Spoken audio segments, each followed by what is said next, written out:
Star ఒకప్పుడు టాలీవుడ్ కే పరిమితం. తనని పొరుగు రాష్ట్రాల్లో అభిమానించే వాళ్ళు కూడా ఉన్నా బాహుబలి తర్వాతే పాన్ ఇండియా మొత్తానికి సూపర్ హీరో అయ్యాడు. ఒకప్పుడు ఖాన్లు కపూర్లే కాదు, మలయాళం హీరోయిన్లు కూడా ఎవరు ప్రభాస్ అనేవాళ్ళు.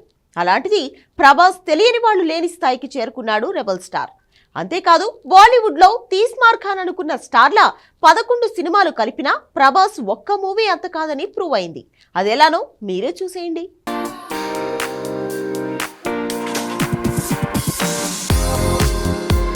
రెబల్ స్టార్ ప్రభాస్ కెరీర్లో ఒక రికార్డు బాలీవుడ్నే భయపెడుతోంది. ఎప్పుడో వచ్చిన బాహుబలి 2 మూవీ ఇప్పటికీ బాలీవుడ్ హీరోల్ని నిద్ర లేకుండా చేస్తోంది.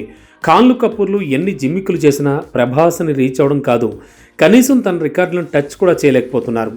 షారుఖ్ జవాన్, పఠాన్ 2 సినిమాలు 1000 కోట్లపైనే వసూలు రాబట్టాయి. కానీ ఈ రెండు కలిపిన బాహుబలి 2 తాలూకు 2200 కోట్ల రికార్డుని రీచ్ అవ్వలేకపోయాయి. ఇక దంగల్ ఇండియా రికార్డులు బాహుబలి ముందు పనికి రావని తేలింది. చైనా వసూళ్లను కలుపుకుంటే 2100 కోట్లు వచ్చాయి. కాబట్టి కాస్త బాహుబలి రీచ్ అయ్యే ప్రయత్నం చేసింది దంగల్. అది కూడా ఇండియా చైనా రిలీజ్ డేట్ మధ్య వ్యత్యాసం వల్లే సాధ్యమైంది.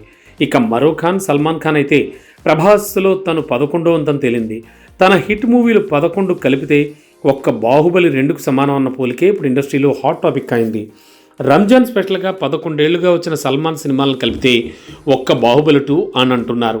2009లో వచ్చిన వాంటెడ్ 64 కోట్లు, Dabangg 143, bodyguard 142, Ekta tiger 198, kick 233 కోట్లు రాబట్టాయి. భజరంగి భాయిజాన్, సుల్తాన్, రేస్ 3, ట్యూబ్లైట్, భారత్, కిసీకా భాయ్ కిసీకా జాన్ ఇవన్నీ కలెక్ట్ చేసిన వసూళ్లు కలిపిన బాహుబలి 2 వసూళ్లను రీచ్ కాలేకపోతున్నాయి.